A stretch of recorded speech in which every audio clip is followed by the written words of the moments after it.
28 ஜனவரி 2026 ஆண்டின் பொதுக்காலம் 3ஆம் வாரத்தின் புதன் நற்செய்தி வாசகம். மார்க் எழுதிய தூய நற்செய்தி வாசகம், அதிகாரம் 4 இறைவசனங்கள் 1-20 முடிய. அக்காலத்தில் இயேசு மீண்டும் கடலோரத்தில் கற்பிக்கத் தொடங்கினார். மாபெரும் கூட்டம் அவரிடம் ஒன்று கூடி வர அவர் கடலில் நின்ற ஒரு படகில் ஏறி அமர்ந்தார். திரண்டிருந்த மக்கள் அனைவரும் கடற்கரையில் இருந்தனர். அவர் உவமைகள் வாயிலாக பலவற்றை அவர்களுக்கு கற்பித்தார். அவர் அவர்களுக்கு கற்பித்தது, இதோ கேளுங்கள். விதைப்பவர் ஒரு விதைக்க சென்றார். அவர் விதைக்கும் பொழுது சில விதைகள் வழியோரம் விழுந்தன. பறவைகள் வந்து அவற்றை விழுங்கிவிட்டன. வேறு சில விதைகள் மிகுதியான மண் இல்லா பாறை பகுதியில் விழுந்தன. அங்கே மண் ஆழமாக இல்லாததால் அவர் விரைவில் முளைத்தன. ஆனால் கதிரவன் மேலே எழ அவை காய்ந்து வேறு இல்லாமையால் கருகி போயின. மற்றும் சில விதைகள் முட்செடிகளையே விழுந்தன. முட்செடிகள் வளர்ந்து அவற்றை நெருக்கிவிடவே அவை விளைச்சலை கொடுக்கவில்லை. ஆனால் இன்னும் சில விதைகள் நல்ல நிலத்தில் விழுந்தன. அவை முளைத்து வளர்ந்து சில 30 மடங்காகவும் சில 60 மடங்காகவும் சில 100 மடங்காகவும் விளைச்சலை கொடுத்தன. கேட்க செவி எல்லோர் கேட்கட்டும். அவர் தனிமையான இடத்தில் இருந்தபொழுது அவரை சூழ்ந்து இருந்தவர்கள் பன்னிரவரோடு சேர்ந்து கொண்டு உவமைகளை பற்றி அவரிடம் கேட்டார்கள். அதற்கு இயேசு அவர்களிடம், இறையாட்சியின் மறைபொருளை அறிய உங்களுக்கு கொடுத்து வைத்திருக்கிறது. புறம்பே இருக்கிறவர்களுக்கோ எல்லாம் உவமைகளாகவே இருக்கின்றன. எனவே அவர்கள் ஒருபொழுதும் மனம் மாறி மன்னிப்பு பெறாதபடி கண்ணால் தொடர்ந்தும் பார்த்தும் கண்டு கொள்ளாமல், காதால் தொடர்ந்து கேட்டும் கருத்தில் கொள்ளாமலும் இருப்பார்கள் என்று கூறினார். மேலும் அவர் அவர்களை நோக்கி, இந்த உவமை உங்களுக்கு புரியவில்லையா? பின்பு எப்படி மற்ற உவமைகள் எல்லாம் நீங்கள் புரிந்து கொள்வீர்கள்? விதைப்பவர் இறை வார்த்தையை விதைக்கிறார். வழியோரம் விழுந்த விதைகளுக்கு ஒப்பானவர்கள். வார்த்தையை கேட்பார்கள். ஆனால் அதை கேட்டவுடன் சாத்தான் வந்து அவர்களுக்குள் விதைக்கப்பட்ட வார்த்தையை எடுத்து விடுகிறான்.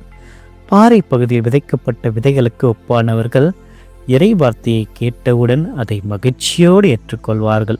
ஆனால் அவர்கள் வேறற்றவர்கள், சிறிது காலமே நிலைத்து நிற்பவர்கள். இறை வார்த்தையின் பொருட்டு இன்னலோ இடுக்கண்ணோ நேர்ந்த உடனே அவர்கள் தடுமாற்றம் அடைவார்கள். முட்செடிகளுக்கு இடையில் விதைக்கப்பட்ட விதைகளுக்கு ஒப்பானவர்கள் இறை வார்த்தையை கேட்டும் உலக கவலையும் செல்வ மாயையும் ஏனைய தீய ஆசைகளும் உட்புகுந்து அவ்வார்த்தையை நெருக்கி விடுவதால் பயனளிக்க மாட்டார்கள். நல்ல நிலத்து விதைக்கப்பட்ட விதைகளுக்கு ஒப்பானவர்கள் இறை வார்த்தையை கேட்டு அதை ஏற்றுக்கொண்டு பயனளிப்பார்கள். இவர்களுள் சிலர் 30 மடங்காகவும் சிலர் 60 மடங்காகவும் சிலர் 100 மடங்காகவும் பயனளிப்பர் என்றார். ஆண்டவரின் அருள்வாக்கு. கிறிஸ்துவே உமக்கு புகழ். இயேசுவில் பிரியமான சகோதரமே, இன்று அக்வினா நகர் புனித தோமா அவர்களுடைய நினைவு நாளை கொண்டாடுகிறோம். புனித தோமா அவர்கள் 2000 இயேசுவில் பிரியமான அன்பு சகோதரமே, இன்றைய நாளில் உங்கள் ஒவ்வொருவரையும் இறைவன் ஆசீர்வதிக்கும்படியாகும் உங்களுடைய விண்ணப்பங்கள் ஒவ்வொன்றும் அவர் ஏற்று நல்ல பலன்களுடன் நிறைவேற்றி தரும்படியாக செபிக்கிறேன்.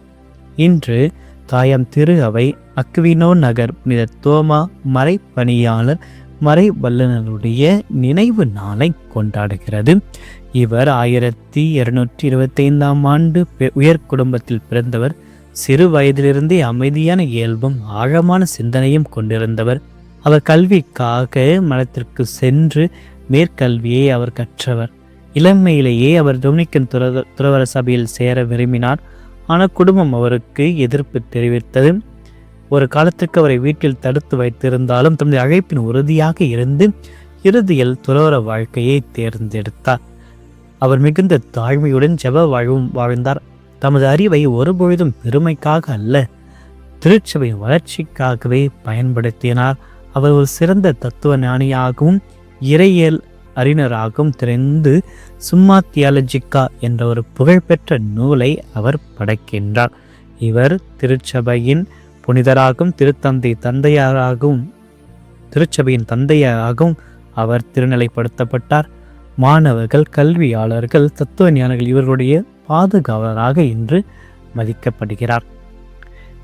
பிரியமானவருடைய நற்செய்தி வாசகத்தில் சொல்லப்பட்ட உவமைகள், அதற்கான விளக்க உரைகள் மிகவும் எளிமையானது, அதே நேரத்தில் மிகவும் சவாலானதும் கூட. விதைப்பவனுடைய உவமை நாம் பிறரை பார்க்க வேண்டியதில்லை, நம்மையே பார்க்க அழைக்கிறது. இங்கே கவனிக்க வேண்டிய மிக முக்கியமான விஷயம் என்னவென்றால், விதைப்பவன் ஒரு விதையை விதைக்கிறான். அவர் விதையை அளவிடவோ நிலத்தை தேர்ந்தெடுக்கவோ இல்லை. கடவுள் தம்முடைய வார்த்தையை எல்லோருக்கும் அளிக்கிறார். நல்லவருக்கும் பலவீனமானவருக்கும் சந்தேகப்படுபவர்களுக்கும் குறை விதை இல்லை, நிலத்தில்தான் இருக்கிறது. அந்த குறையை நிவர்த்தி செய்கின்ற ஒரு பக்குவம் எந்த நிலத்தை நாம் தேர்ந்தெடுக்கிறோம் அதில்தான் இருக்கிறது. சில நேரங்களில் நாமே பாதையின் ஓரமாக மாறிவிடுகிறோம். வார்த்தையை கேட்கிறோம், ஆனால் அதனுடைய வாழ்க்கையை மாற்ற அனுமதிப்பதில்லை. சப்தங்கள், பிஸி வாழ்க்கை, அலட்சியம், இவை போன்ற காரணிகளால் இந்த வார்த்தை நம் இதயத்திலிருந்து பறித்து விடப்படுகிறது. சில நேரங்களில் நாமே பாறையான நிலமாக மாறுகிறோம். திருப்பலி, மறை போதனைகள், செபங்கள் எல்லாம் நன்றாக இருக்கும். ஆனால் சிறிய துன்பங்கள், விமர்சனங்கள், சோதனைகள் வந்தவுடனே நம்முடைய நம்பிக்கையானது தளர்ந்து விடுகிறது. ஆழமில்லாத ஒரு நம்பிக்கை என்றுமே நிலைக்காது என்று இயேசு நினைவூட்டுகிறார். மற்ற நேரங்கள் நம்முடைய இதயங்கள் முட்களால் நிறைந்ததாக இருக்கிறது. கவலைகள், பண ஆசை, பதவி, எதிர்கால பயங்கள், இவை அனைத்திலும் கடவுளுடைய வார்த்தைக்கு இடமளிக்காமல் அதை மூச்சு திணற செய்கிறது. இதயத்தினுடைய அதிகமான வேறு விஷயங்கள் இருந்ததினால் இறை வார்த்தைக்கு இடம் இல்லாமல் செல்கிறது. ஆனால் நற்செய்தி இங்கே நம்பிக்கையுடன் முடிக்கிறது. அந்த நம்பிக்கை தான் நல்ல நிலம். நல்ல நிலமாக மாற நாம் முயற்சி செய்ய வேண்டும். அதை ஒரே நாளில் நடக்க வேண்டிய ஒரு விஷயம் அல்ல. மண்ணை உழுதுவது போல் மனம் திரும்புதல், ஜெபம், தாழ்மை, நிலையான ஒரு முயற்சிகள், இவைகள் மூலமாக ஒவ்வொரு நாளும் அந்த மண்ணை நாம் உழுது பலப்படுத்தி ஆண்டோடைய வார்த்தைகள் நம்மில் முழுமையாக மூழ்கி அதிலிருந்து நாம் செய்ய போகின்ற ஒவ்வொரு செயலின் வழியாக நாம் இறைவனை ஏற்றுக்கொள்ள வேண்டும். அவருடைய வார்த்தையை ஏற்றுக்கொள்ள வேண்டும்.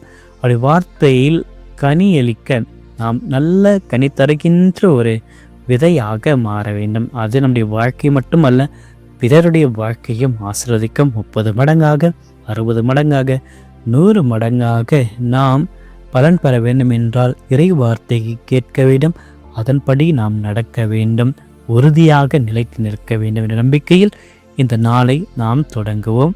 ஆமென். மன்றாடுவோமாக. ஆண்டவர் தோற்றுவித்த நாள் இதுவே, இதில் அகமகிழ்வோம் அக்களிப்போம் என்று கோரிய உமது வார்த்தைக்கு இணங்க அனைத்து ஞானத்திற்கும் ஊற்றாகிய இறைவனை, இந்த புதிய நாளை எங்களுக்கு அளித்தமைக்காக, இந்த புதிய நாளை ஒவ்வொரு ஆசீர்வாதத்திற்காக, கிருபைக்காக உமக்கு நன்றியுடனும் தாழ்மையுடனும் உம்மை போற்றுகிறோம், ஆராதிக்கிறோம், வழிபடுகின்றோம். ஆண்டவரை, இந்த நாளில் நாங்கள் செய்ய போகும் ஒவ்வொரு பணியையும், ஒவ்வொரு முயற்சியையும், ஒவ்வொரு தீர்மானமும் உமது சித்தப்படி அமைய எங்களை வழிநடத்தலும். நாங்கள் செய்கின்ற எல்லாவற்றிலும் இதுவும் சித்தமல்ல, எங்கள் சித்தமல்லவும் சித்தமடியே நிறைவேறட்டும் என்ற ஒரு உண்மையான மனதுடன் நாங்கள் வாழ எங்களுக்கு அருளை தாரும். அக்யூனா நகர் புனித தோமாவின் வாழ்க்கையுடைய நினைவு கூர்ந்த இந்த ஒரு நாளில் அறிவையும் விசுவாசத்தையும் அவர் ஒன்றிணைத்து உம்மை மகிமைப்படுத்தினார். அவரை போல எங்களுடைய ஒவ்வொரு அறிவுகளையும், உழைப்பையும் பெருமைக்காக அல்ல, உமது மகிமைக்காக, மற்றவர்களின் நலனுக்காக பயன்பட செய்தருளும். ஆண்டவரை, இன்று நாங்கள் விதைக்கும் ஒவ்வொரு உழைப்பினுடைய விதைகள் பாதையின் ஓரமாகவும் பாறைகளிலும் முட்செடிகளிலும் விழாமல் நல்ல நேரத்தில் விழ செய்தருளும். எங்கள் இதயங்களை மென்மையாக்கி உடைய வார்த்தை அதில் ஆழமாக வேர் ஒன்ற அருள் தாரும். நாங்கள் செய்யும் பணிகள் பெருமனே நிறைவேற்றப்பட வேலைகளாக இல்லாமல் உமது ஆசீர்வாதத்தால் கனியளிக்கின்ற பணிகளாக மாற்ற செய்தருளும். அவை 30 மடங்காக, 60 மடங்காக, 100 மடங்காக பலனளிக்க எங்களுக்கு உதவியாக வாரும். ஆண்டவரே, எங்களை கைகளை ஆசீர்வதியும், எங்களுடைய எண்ணங்களை தூய்மைப்படுத்தும், எங்கள் வார்த்தைக்கு ஞானத்தை தாரும். சோர்வு வந்தால் வலிமையையும், சிக்கல் வந்தால் தெளிவையும், தோல்வி வந்தால் நம்பிக்கையையும் எங்களுக்கு தாரும். ஆண்டவரை, என்று நாங்கள் சந்திக்கும் மனிதர் அனைவருக்கும் நாங்கள் ஆசீர்வாதமாக இருக்க செய்திடலும். எங்கள் உழைப்பின் பலன் எங்களை மட்டுமல்ல பலரையும் உயர்த்த வேண்டும். உமது இறை அரசை கட்டி எழுப்ப வேண்டும். பயனுள்ள கனியாக மாற வேண்டும். இந்த புதிய நாளில் அதன் அனைத்து பணிகளையும் உமது கரங்களில் ஒப்படைக்கிறோம். எங்களையே உடைத்து ஒப்படைக்கிறோம். அன்றொருங்களையே உழைப்பை உறுதிப்படுத்தியறலும். உமது வாக்கின் மீது நம்பிக்கை வைக்க எங்களுடைய இதயத்தை தயார்படுத்தியறலும். அன்று இன்று நாங்கள் ஜெபிக்க இருக்கின்ற ஒவ்வொரு வேண்டுதல்களையும், செய்ய இருக்கின்ற ஒவ்வொரு பணிகளையும், செல்ல இருக்கின்ற ஒவ்வொரு இடத்தையும் ஆசீர்வதித்து, எங்களையும் ஆசீர்வதித்து, உமது பிரசன்னத்தோடு நாங்கள் இன்று வாழ பயணிக்க எல்லா கிருபையும் அளித்திரளும். இந்த மன்றாட்டுக்களை எல்லாம் எங்கள் ஆண்டவராகிய கிறிஸ்து வழியாகும் பரிசுத்தாவினுடைய வழி நடத்தலோடு உமக்கு அர்ப்பணிக்கின்றோம். ஆமென். எல்லாமல் இறைவன் தந்தை, மகன், தூயாவியர் ஒவ்வொருவரையும் நிறைவாக ஆசீர்வதிப்பாராக. ஆமென்.